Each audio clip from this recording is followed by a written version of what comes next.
Greetings, Money Capital followers, subscribers, and the Money Capital community, the financial community. Welcome to this special edition of the Money Capital podcast.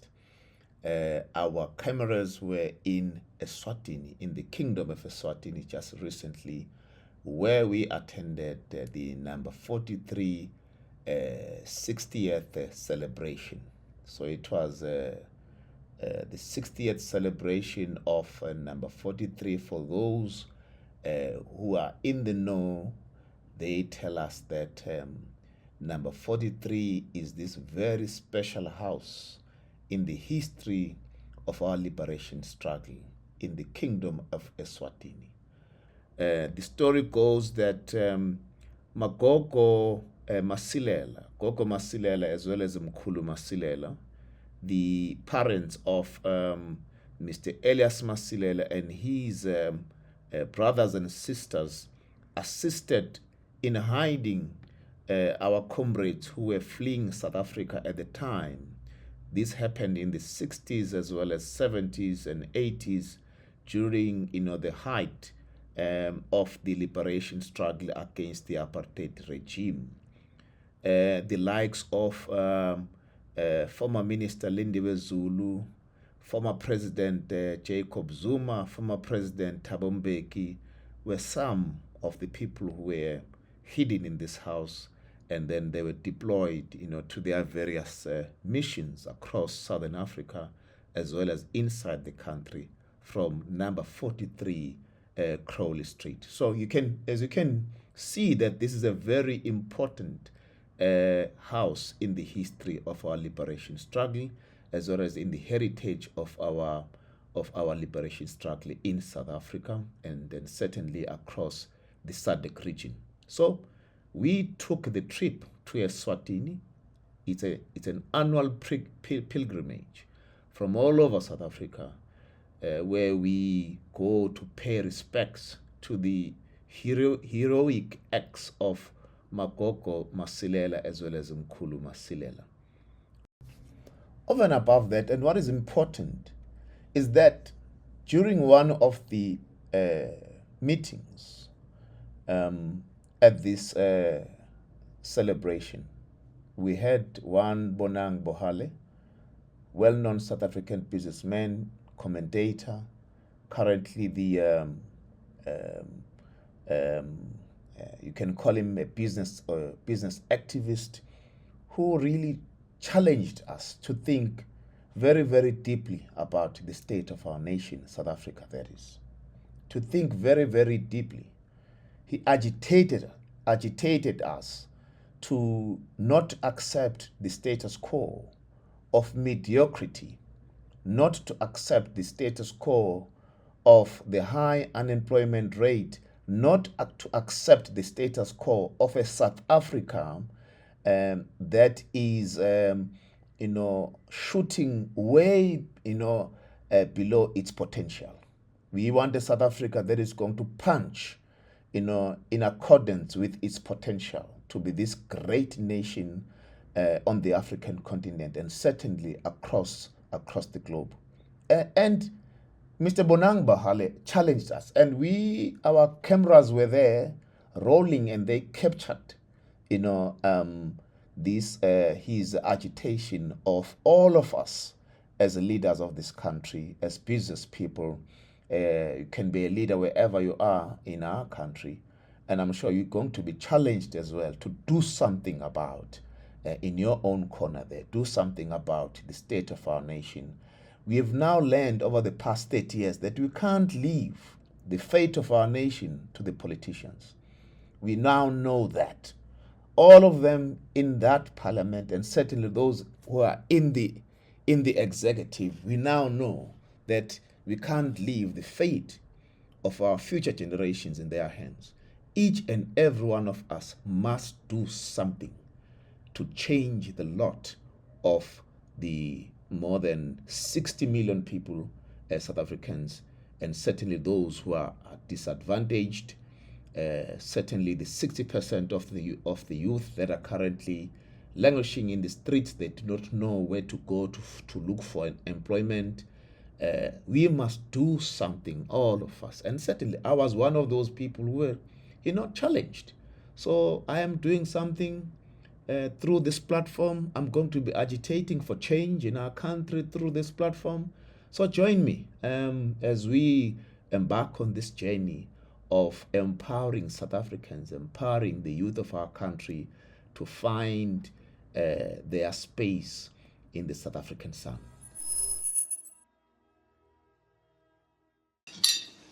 The late Chinua Achebe is a poet and author. In Perfect Igbo, he opines that he is a fool who treats his own brother worse than a stranger. He goes on to say that when two brothers fight to the death, a stranger will inherit your father's estate.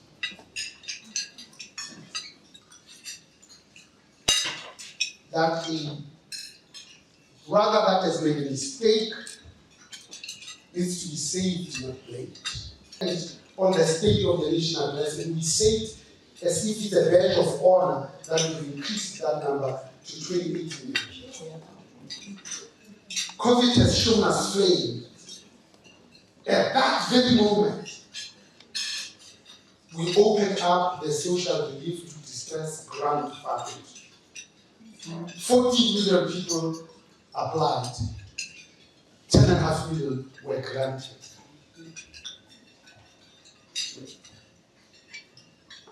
I said poverty not only has a complexion, but it has a gender. 52.5 million of these 65 million South Africans are female. And yet their representation in positions of leadership is less than 24%. African women, less than 4%. And yet we know that when we put a smartphone in the hands of a woman, not only does the condition of their own children, education and health improve, but of the entire society and community from which they come. And if COVID was any less of the 198 countries that were affected and affected, 8 of the new countries did better with this pandemic than all others put together. And all 8 of them had the women as heads of state, including the Nordic and Scandinavian countries, Germany's Angela Merkel, but also New Zealand with just 5 million people. Today we run a real risk as a country, as a people, of occupying an enviable position of keeping all the red records for all the wrong reasons.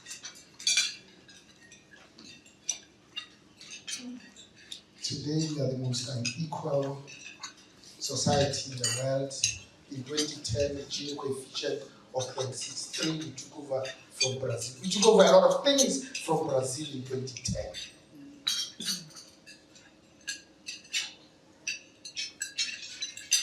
But we also are the country with the highest unemployment rate in the world. We're not so proud of it, even hide it. So we use a narrow definition that says 32.9% of our people are unemployed. Even if we took just a narrow definition, it's still worse than countries in the world. The ILO definition of unemployment would put us at 42%. This is almost double what the unemployment rate was in Tunisia that ushered in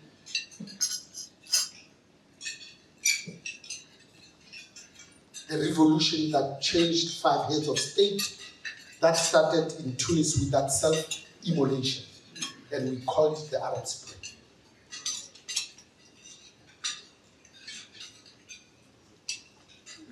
in the 2 weeks in July of 2021, when we banned 12 malls, 11 factories, raided 1,400 ATMs and stole 140 million rands, wiped out 30 billion rand of the KwaZulu-Natal provincial GDP. Spilled over to Gauteng, we wiped off another 20. As a country, 50 billion just went up in flames just after 4 days of these 8 weeks in July. I'm hoping that during this morning's agitation, as a direct result of our conversation, maybe, just maybe, we might just internalize the fact that if you and I don't attend to one or two of these issues, not politicians, but you and I, those tweets in July will happen again and again and again.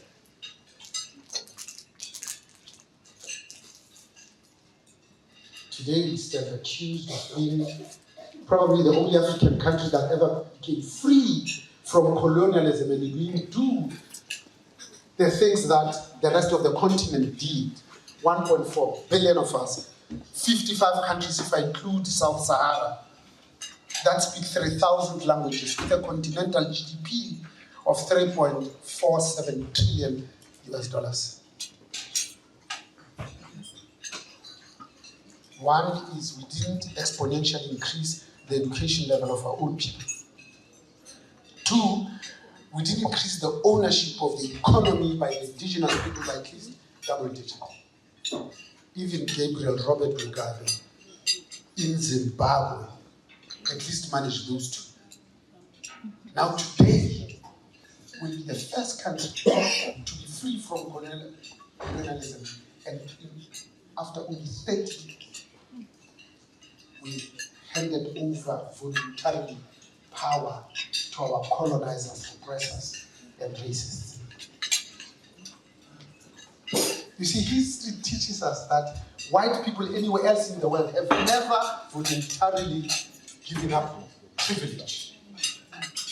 That the duration of oppression has never been determined by the oppressor, but always by the oppressed. It's only when the oppressed says this much and no further, that oppression ends.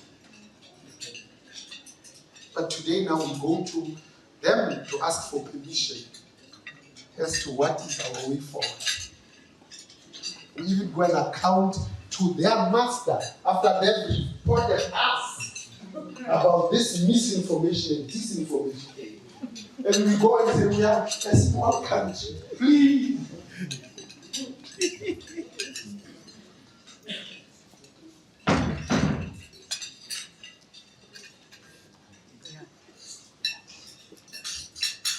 And we should never accept the narrative that says, no. It's the South African voters that forced us into this coalition with the D. Because you don't need to be a mathematician. But simple arithmetic tells us that, show me that country. Because yes, our once glorious movement was punished from 57% down to 40%. This is unprecedented, truly extraordinary. And those who don't do arithmetic say it's probably a 70 percentage point drop. No, it's not. It's 29.7% drop. In business, if you lose the support of your customers, or you lose 30% of your profits, we fire. That's how the private set up. And I'm not even talking about taking squander to the 2/3 majority who were gifted on the 27th of April, 1984. Then we had a seamless handover of power to President Thabo Mbeki that the world had never seen, who gave us 72.9% majority. We could have changed the constitution if we so wished. But I'm just talking about the fact that, so we gave the ANC 40%. countries rule with a majority that is no more than 30%, so you are able to form a government. But the other 15% was given to MKP. Again, unprecedented, a party that was formed just 5 months before. If you add those two, there's 55%. The two of them could have formed a government. Because our constitution says you need a 50% plus 1 vote majority, not 51% majority. They could have. So if you take the EFF's 11% down to 9%, that's 64%. Today, they can change the constitution if they think the constitution is in charge. So I'm not even talking about black parties. I'm talking about just these three because they come from the same womb.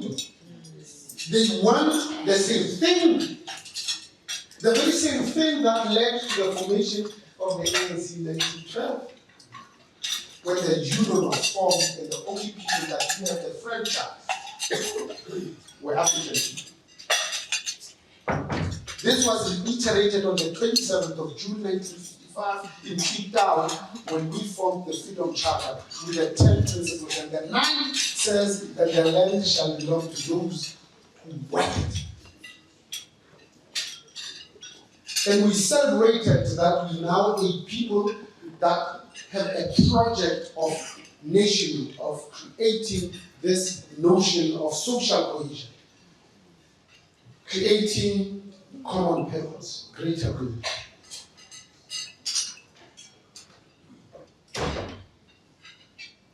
And we celebrate the fact that we have the best constitution in the world, not because we are clever, but because we came later.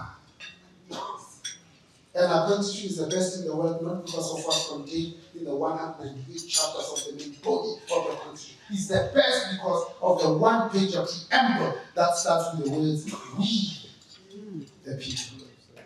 My words, not the politicians. And it says, recognizing the past injustice. In the middle, it both implores and mandates an act to rectify this past injustice. It says it's the best in the world because it rests on these three principles. The first one talks about this notion of a constitutional democracy. The coining of two most amazing, like we did in the Black Management Forum when we were young, and we spoke about the development of managerial leadership, primarily amongst black people. Number two, he talks about this notion called social justice. And three, he then talks about not human rights, but fundamental human rights. From that moment on, you could stand and say whoever you wanted, even if you're of the same gender. But the one that is less sexy to talk about, he talks about freedom from hunger. 51 years into democracy. 10 million young people are not in education employment. 6 million boys don't even know their fathers. 42% of the households in South Africa are women-headed households. When you consider that there are more men in prison, that some of them actually don't prefer women, that's the majority of households headed by women.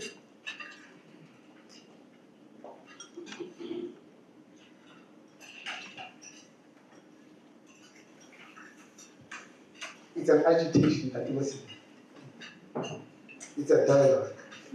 So the value, the utility is in the conversation.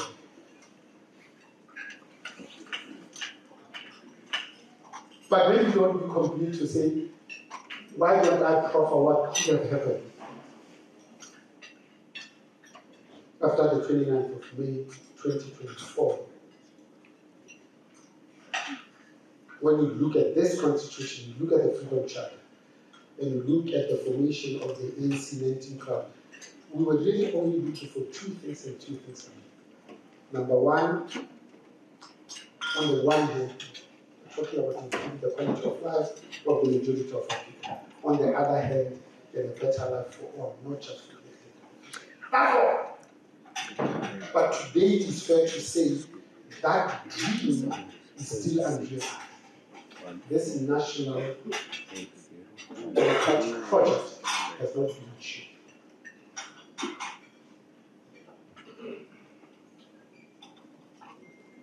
Because even if we say we've reclaimed our position as the number one biggest economy in Africa, we lost this after 2015 to Nigeria number one and Egypt number two. But again, when you look at what national GDP, 400 billion, it was the same in 2016, which then means we have actually gone backward. And you measure this by the discretionary purchasing power and disposable income. It buys us less today compared to the same period 2016.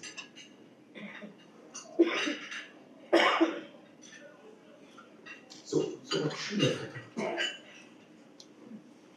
Maybe just because only 22% of the South African population voted for the DA. The rest is 8% voted for people that look like me.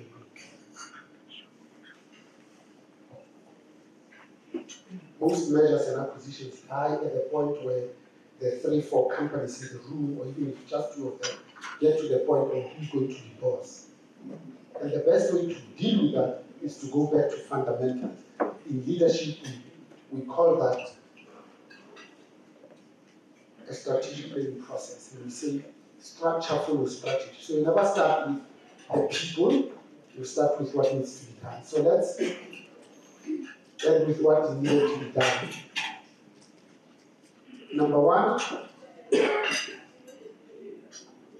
imagine if we said to this political party, in that deal, let's agree on just a few things on which none of us can disagree, as needed by the people on whose behalf this freedom we obtain. Number one on that list is called transformation, even if it's less fashionable to talk about. Because you see, transformation, I'm not British, but it talks about a fundamental change in shape and form. It's not reformation.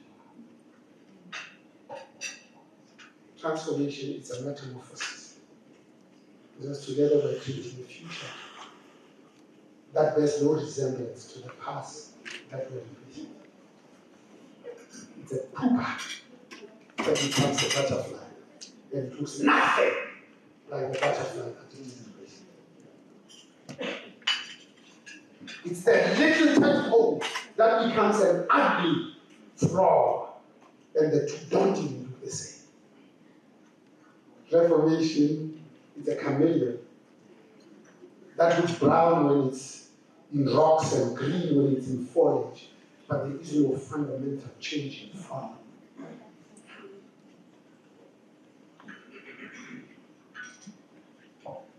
Transformation, because this economy must look like us. Because these black people must also have something to lose. If they have nothing to lose, they will ban the only library that sells the 2 times. Because when you have no hope, that's why people slit their wrists, because tomorrow on a composite basis does not seem to be substantially better than today. Number 2, what if they agreed on ethical leadership? Ethics is what happens when nobody is watching. Number 3, if they agree on good governance, because good governance is defined. Even in the PFMA, it says act in the best interest of the entity, not in the best interest of the shareholder, but in the best interest of the people. So we act in the best interest of the 65 million South Africans. They are the ones that need to wake up in a new nirvana. Because good governance has braces and handrails. It defines how we engage, interact, and interface. Good governance ensures that you don't steal from the mouths of the babies, the sick and the dying, like we witnessed with the PPP. After we announced the 500 billion social relief grant, and people formed companies on the 29th of March, only to be awarded 129 million rand tender on the 2nd.